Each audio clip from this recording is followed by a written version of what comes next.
What's going on, fight fans, and welcome back to another episode of the Ugly Truth Fight Picks. I am Ryan Jarrell, joined by Joseph Holmes, as always. And we have another great guest for you this week to help us break down UFC Vegas 76. It's Cody Durden on the show. Cody, how are you? I'm good, man. Good. Just been training and getting back in gear, ready to get another victory. Yes, sir. We're excited to see you back in the octagon. There's no doubt that you and I are going to do an interview leading up to your next fight. So we'll dive into your camp and that opponent here when the time comes. But for right now, we're going to talk about the great fights this weekend. And as always, guys, we're going to start with the main event. Sean Strickland is taking on Abu Magomedov. And I'm actually surprised that this fight happened, to be honest with you guys. I don't know about you. Sean Strickland being a veteran in the game, and here he is taking on someone that is very new to the UFC. Strickland, a modest favorite, minus 146, Magomedov plus 126. Cody, I want to start with you, my man. How do you see this fight playing out? Well, first of all, I see Sean Strickland going in there, using his range and establishing the jab and leading the dance. He's pretty much hard to hit unless, he's fighting Pereira. He landed that big shot, I think it was a left hook. But yeah, man, I gotta go with the experience. Although he does have a reach disadvantage of 2 inches this fight. Strickland's gonna get it done. I see him totally winning. agree. I see him winning. I think unanimous decision. Joseph, what do you think?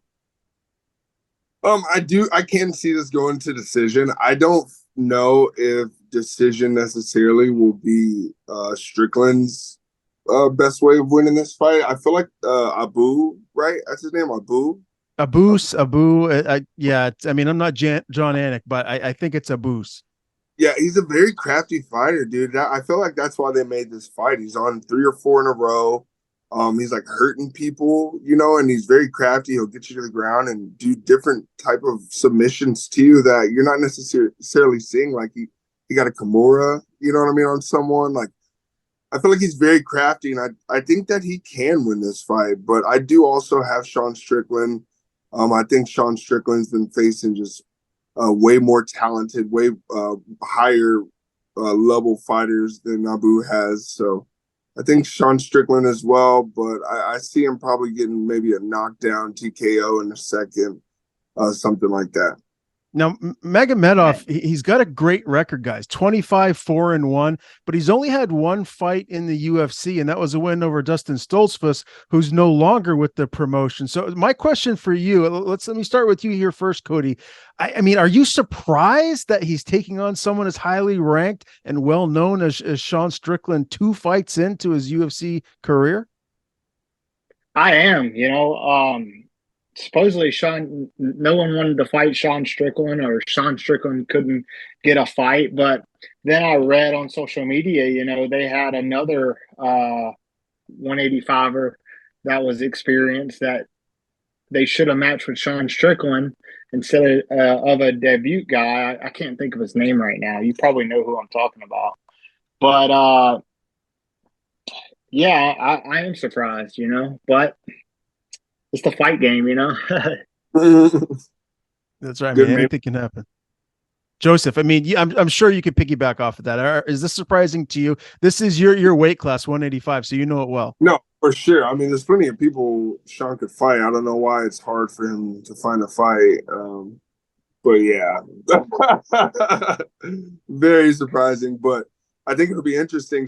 Every time he shows up, it's interesting. So it just looks like they're just trying to get him in there. They've always obviously been pushing him out with all these interviews and him talking crazy. You know what I mean? So, they just need him in there to fight so they can make some money off of him, in my opinion. Mm. Yeah, true.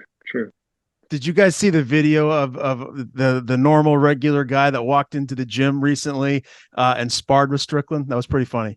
I did see that crazy, but he's like, how hard do you want me to go? About 50%? 40%, or he was like 20%. The guy's like 60. And he's like, oh, okay. Yeah.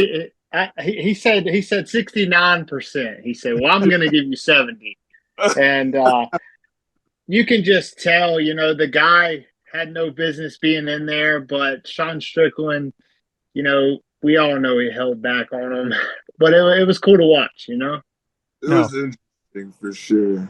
for sure. I'll tell you one thing. That guy that walked into the gym has got a set on him. That's for sure. I wouldn't be one to step in with Sean Strickland for any type of minor sparring whatsoever. We'll keep it moving, guys. Co-main event. I can't wait for this one. And Cody, this is one of your teammates. Grant Dawson is in there, and he's taking on Damir Ismagulov. Grant Dawson and Ismagulov. It's essentially a pick 'em right now. Dawson -115, Ismagulov -105. Let me just start with you again here first, too, Cody, on this one, because you know Grant so well, and you're down there at ATT. I'm sure you think he's going to win the fight, but how do you see the fight playing out? Well, Ismagulov does his camp at American Top Team, Coconut Creek as well. And Grant Dawson lives there, with his wife. And, he's there whether he has a fight or he doesn't have a fight. He's just a true grinder and puts in the work. And, I've gotten to hang out with him, over the couple of years. And, man, I'm biased. I got to go with my boy Grant Dawson. But Ismagulov can wrestle. He can strike. He can create the scrambles. It's going to be a dog fight, but I got to go with Dawson via rear naked choke. Joseph, you make it 3 for 3. You're going with Grant Dawson as well, I'm imagining. Oh, 100%. 100%. He's world class. Grant Dawson's as good as it gets. I guarantee you. He obviously is going to get better and better, but that kid is so good. Ever since I met him when he was at Glory, oh my God, he's just so good everywhere. So yeah, I got Grant Dawson too. Yeah, that's right. He trained at Glory for a really long time before making the move to AT&T. So both of you guys know Grant Dawson very well. I'm excited for this one, man. I'm excited that he's actually in the top 15 now, and he's so young. He works so hard. He's so talented. I can't wait to see his career continue to progress. Max Griffin, Michael Morales is up next. Max Griffin, a fairly sizable underdog here, +210. Morales, the favorite, 250. Joseph Holmes, who do you see winning this one? I'm gonna go with the favorite because he's undefeated, man. He's also great. He's been looking great too, but he's undefeated. You know what I mean? He has that different chip on his shoulder. It's more than a fight. It's like, it's like getting the better of everything. When you're undefeated, you don't just get you're just looked at different. You have a different thing you have to fight for. So no, I got Morales for sure.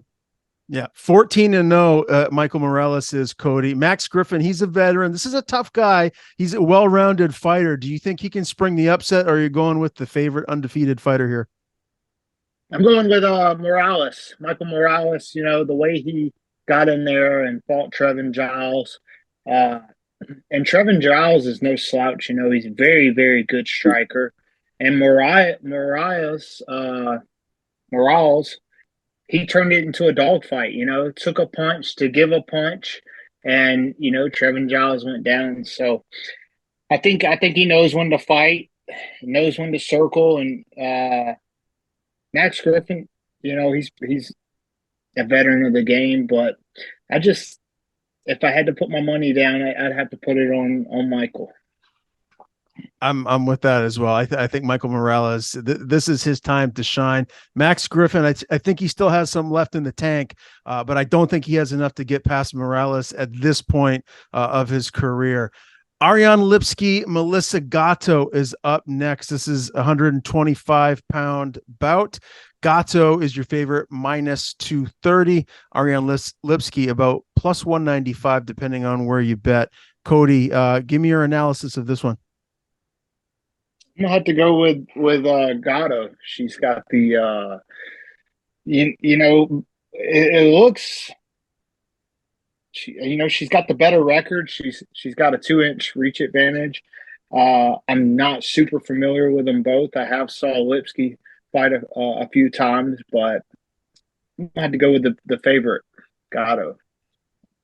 Going with the safe bet there, the favorite, Melissa Gatto. Joseph, what do you think? Oh, we lost Joseph Holmes again.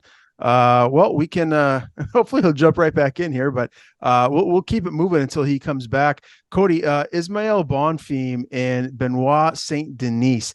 I can't wait for this fight. And Bonfim's a huge favorite here, minus 315. Benoit Saint Denis plus 265. Do you see Saint Denis pulling this upset, or are you going with Bonfim? I mean, it's possible. It's possible, but I'm gonna have to go with Benfield. He's got his record is nice. You know what I mean? 19 wins, 3 losses. I mean, that's an incredible feat at itself. And I've seen him fight, and he comes in, he brings it. I'm going to take him. Huge favorite. Yeah, I agree. Joseph, we were just talking about the Ismael Bonfim Benoit Saint Denis fight. Before you tell me what you think is going to happen in that lightweight bout, follow back up on that Lipsky Gato matchup.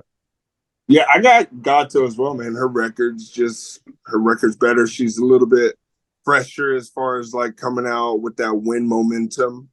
You know what I mean? Which they're both coming off a win, but Lipsky's like back and forth, losses. Then she'll get a win somewhere in there, and then she'll get back to losing. So definitely got Gato as well. And she's the favorite. So going with the favorite there. What about the favorite between Bonfim and Saint Denis? Bonfim minus 315, Saint Denis the dog plus 265.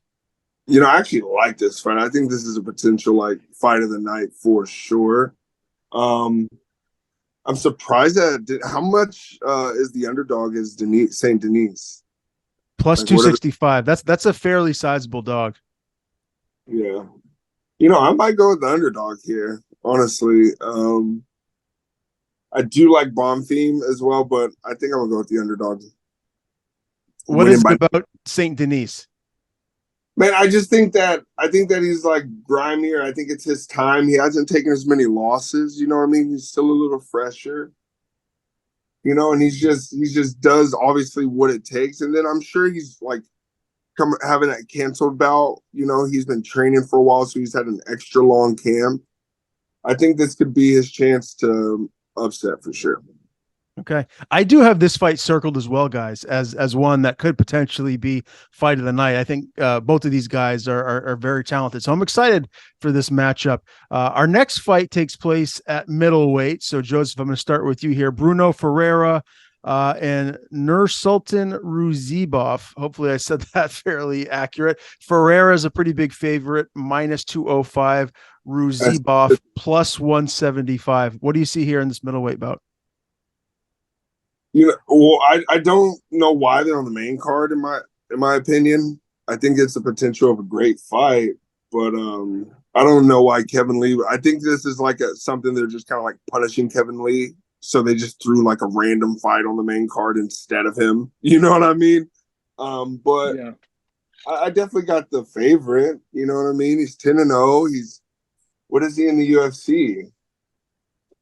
Let's see. Bruno Ferreira in the UFC. He is he's 1-0 around. Ferreira's coming out swinging bombs, dude. Left hooks.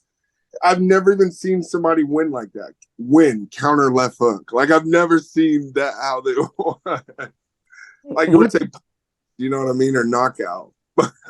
For sure. One thing you can say, guys, about Ruzibov, though, 34-8-2. This is a guy with a lot of experience. He's been in there with some world-class fighters. Cody, do you think that could play a factor? Or the experience might win out here? It's not showing me. What is Boev? What's its height? What's his what? How tall is he? Height. Oh, his height. Let's see. He's 6'4". Ooh. Oh wow! So this other Ferreira is 5'8". Man, I'm gonna have to go. I'm gonna have to go with Rosenboev. He's 6'4". Holy, that's a big boy. It don't look like that on this picture here.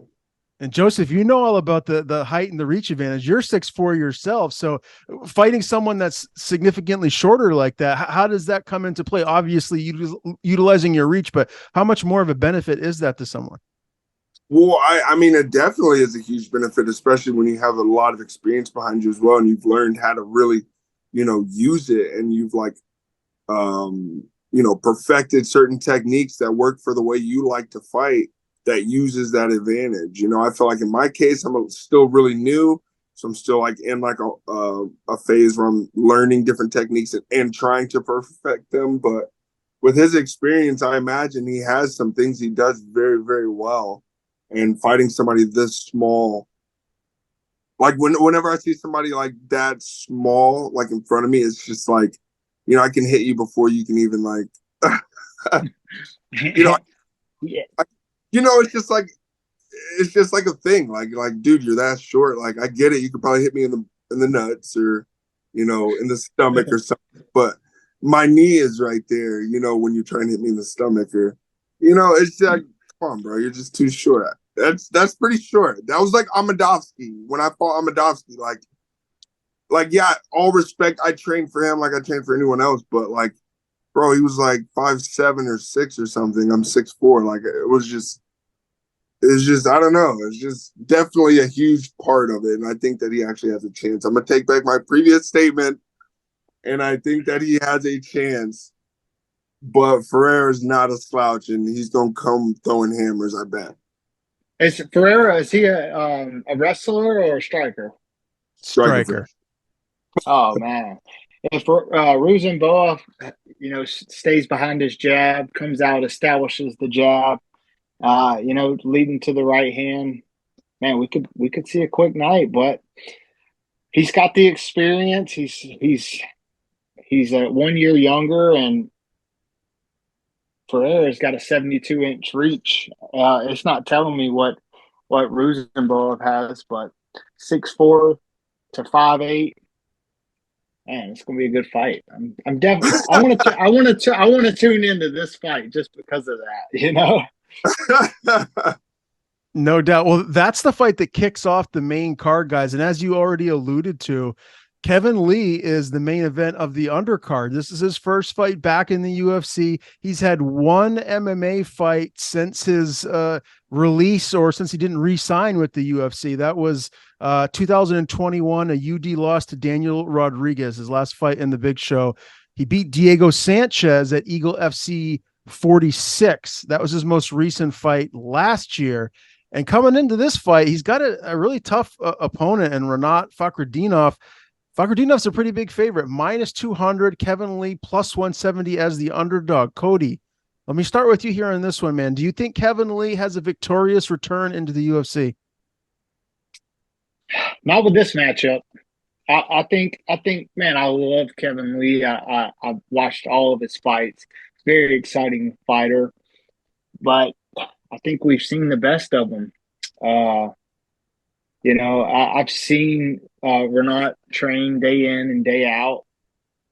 He's 20 wins, 1 loss. He trains with the best guys in the world, and I just don't see how Kevin Lee can get it done. So I'm gonna have to take the Fakhretdinov. Okay, and Joseph, I'm really high on Brian Battle. I like the guy. Obviously he won the Ultimate Fighter. Fakhretdinov looked really good beating Battle his last time out via UD. I mean, that's a nice feather in his cap. That's a nice win. Do you think he gets it done over Kevin Lee? Yeah, I was going to say, I don't think that Kevin Lee looked very good, even when in his last outing against Diego Sanchez. I don't think he looked very good at all. And, I think at one point Kevin Lee was getting better. It was like right before he got cut, like he had a moment he was like getting good, and then it just stopped. And then, no, I don't think Kevin Lee wins this. I think that it's the other guy's time right now to like, take that name, get all those fans, and have a good run. All right. Well, the hardcore fans, guys, are going to be excited to see Kevin Lee back in action here in the UFC. Definitely has a lot of fans that like watching. Yeah. Can I say one more thing about Kevin Lee? Of course, of course. I forgot. He had back-to-back ACL surgeries. Now that I recall, and I've had ACL surgeries myself. I've had 3, so I know all about them. And we could see a more improved Kevin Lee, but I don't think that will be the case, but we could be surprised. He's been off social media. He says he's just focused on winning. He don't care about the money, the fame, none of that anymore. And after you go through back-to-back ACL surgeries, it takes about a year and a half to get back to, where you were. I feel like you drop down your cardio, your skills, your timing, and you have to build that back up. So I wouldn't be surprised if we do see a better, improved Kevin Lee, but I just don't think he's going to get it done. Yeah, it's a tough matchup. It's a tough opponent to come back to the UFC against. No joke. Fakhretdinov, this guy is legit. So again, the UFC fans are excited to welcome Kevin Lee back to the big show. We'll see if he can get it done, guys. We'll keep it moving here. I want to talk about Yana Kunitska and Karol Rosa up next. Karol Rosa is minus 170 is your favorite. Kunitska plus 145 as the underdog. Joseph, do you feel the favorite gets it done, or are you going with the dog here, Kunitska? Yeah, unfortunately, I don't know too much about these ladies. Very beautiful ladies, both of them, though. But yeah, I'm gonna go with the favorite, Karol Rosa. It's always safe to go with the favorite if you don't know a whole lot about the fighters. I mean, UFC's usually pretty good. About, or whoever's making those bets. I don't know anything about that stuff, but they're usually pretty good. I've been doing pretty good too on my picks. I don't know if you pay attention. Do you mark down who we pick each? No. You don't, Ryan? You don't keep track of who me and you pick? I usually remember who we picked from previous fights, but I haven't been keeping track of our records. I don't want to, let's see who wins. Let's see who wins, and then have a challenge between the two of us. Okay. Well, maybe that's what we'll do. That's what we'll do. We'll keep track of our records, and next time Cody comes back, we can all talk about who had the most picks right. I think that sounds fun. Yeah, definitely. Okay. We can't gamble. We need some kind of competition. We can't gamble. Hell. Okay. All right. I will do that. I will keep track of the picks. Cody, who do you think wins this one? So I have it Rosa versus Santos. That's not correct? Well, Yana Santos, it's as the same as Kunitska. I think I don't know if it's a maiden name versus Chicago Santos. Oh, okay. Yeah, that's right. I gotta go with Santos. I think She struggled on it. she is. Didn't she fight Holly Holm last? I think it was. I'm not sure. I'm just biased. The reason why I'm biased is because I've trained with her so many times. So it's just like, man, I can't pick against her. But I don't know much about Rosa, but I do know Santos is working hard day in and day out. I see her every single day at wrestling practice. I see her, putting in the extra work, drilling at 10 a.m. in the morning before wrestling practice. And I've worked with her a lot, so I'm going to have to go with Santos. And you're right. She did fight Holly Holm last. A UD loss to Holly Holm. No shame in losing to the preacher's daughter. She's one of the best women's fighters ever. So yeah, I'm excited to see this fight. I'm not mad whichever way you want to roll with who you see winning this one. I think it's a pretty even matchup. Guys, I'm really excited for this next fight. And I'll tell you why. I've been interviewing Weston Wilson for a long time now, years, and he's getting a short notice opportunity against Joe Anderson Brito, the biggest favorite on the card here. Joe Anderson Brito minus 1,400, Weston Wilson plus 800 as a dog. And when I asked him about that, he said he's not paying too much attention to that because he doesn't feel like the people in Vegas really know who he is. A lot of his fights have been quick. He hasn't really had a chance to show his overall skill set, and he's going into this fight loose, confident, feeling like he's good as he's ever been. Do you think that the biggest upset here on the card could happen and Weston Wilson beats Joe Anderson Brito? Joseph, let me start with you. Yeah, I mean, I trust you. You normally know your stuff. I unfortunately don't know these guys either. Seems like they're bringing. This isn't a pay-per-view, right? No, not a pay-per-view. Yeah, okay. Gotcha. Yeah, I feel like I know Weston Wilson's name and stuff, but no, I trust you. I'll go with Weston Wilson as well, winning this fight for the upset. Yeah. And to be fair, if I'm being objective, like I don't know that I would pick Weston Wilson. I know him, so I definitely am rooting for him, but this is a tough fight. And he even acknowledged that this is a tough opponent. You know, he's 34 years old. He's finally made it into the UFC, and he's got a rugged challenge on his hands. Cody, do you know much about Brito? Do you feel like with what Wilson can do on the ground, and you know, he trains with Wonder Boy, that's one of his main training partners. So obviously, you know, he's got a good stand-up skill set. What's your thoughts on this fight? I just don't see it happening.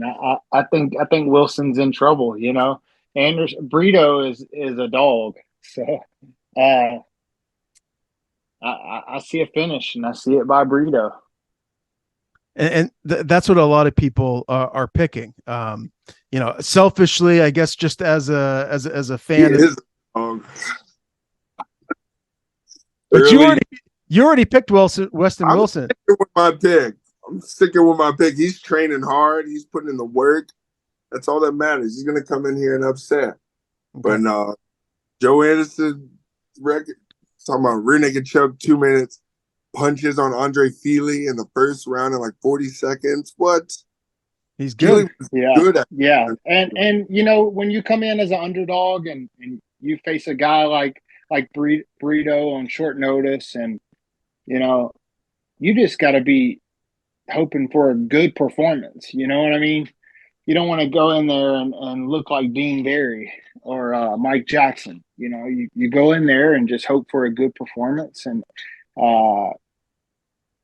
reevaluate the fight, however it goes.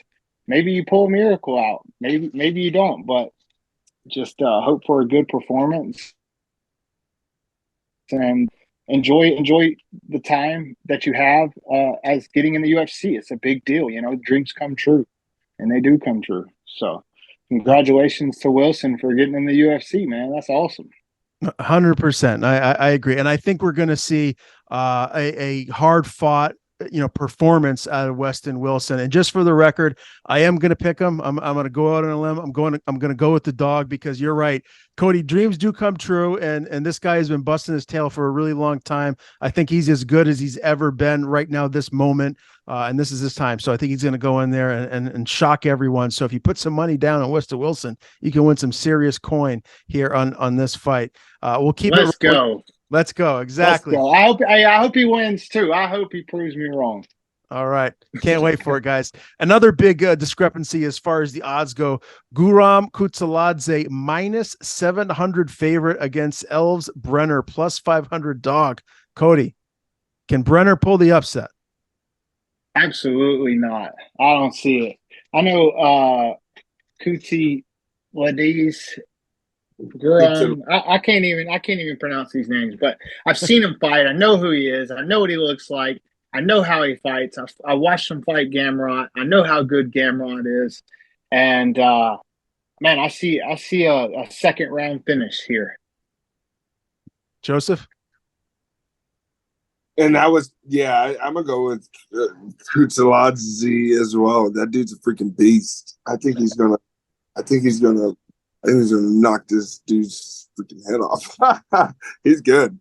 Yeah, I'm with both of you on that one. I think Kutsaladze is going to get the win, and I think he's going to finish him early. Ivana Petrovic and Luana Carolina. Petrovic is undefeated, guys. She's 6-0. Carolina 8-4. And when you look at the odds, it's fairly close, especially when you look at how different their records are. Ivana is minus 220 as your favorite. Carolina plus 185 as the dog. Joseph, do you feel like we got some dog money here, or is it safe to go with the undefeated Ivana Petrovic? I think it's definitely safe to go with the undefeated fighter here. Yeah, no, it's like I said before, she's gonna have that different chip on her shoulder. Yeah, no, I got Ivana. Staying undefeated. Cody, does she stay undefeated? I think she does. She's I'm a little over 2-1 favorite, so I'm about to go with Petrovic. Petrovic. Yeah, I'll make it 3 for 3, guys. I'm going to go with Petrovic as well. One more fight to cover, and it's the big boys, Blagoy, Ivanov, and Alexander Romanov. And pretty close fight. Ivanov is the dog, plus 115. Romanov, minus 135 as the favorite. Joseph Holmes, who wins this one? I have seen Ivanov fight before. I think he's pretty scrappy. I don't know if I recognize Romanov, but he looks like a beast. But I don't want to base this just off of how you look. Romanov, I think Romanov fought. Who's the tall heavyweight? You're talking about oh God, Volkov. Yeah. Volkov. Yeah, I watched that fight today. Man, I'm telling you, Romanov gassed out. So be careful who you pick. In the first round, he gassed out. Yeah, he went from 239 pounds to 264 pounds in one fight. One fight count. Yeah, I have seen Ivanov though, and Ivanov's a really good fighter. He's really scrappy. I'm gonna go with Ivanov here, winning this. Yeah, Romanov, he's 16-2. He's coming off 2 losses to Alexander Volkov and Marcin Tybura. On the other hand, Blagoy Ivanov, 19-5. So, a little bit more experience as far as fights go. Cody, what's your official pick? I might have take Ivanov.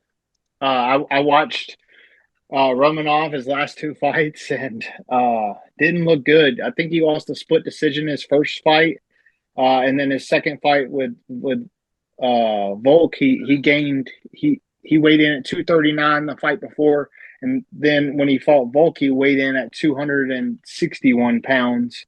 Changed his training camps, and I've seen Ivanov fight. I'm gonna have to go with him.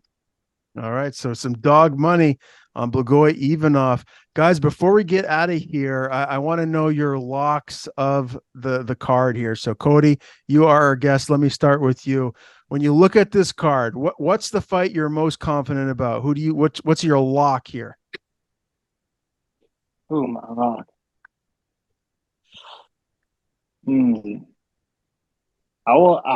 Off the top of my head, well, I'm looking right here. 1 second. I'm going to have to go with the guy's name I couldn't pronounce. Kutulades. Yeah, Kutulades. That's a good one, man. Kutulades. I like that. I think that's a safe lock to pick right there. Joseph, what are you thinking?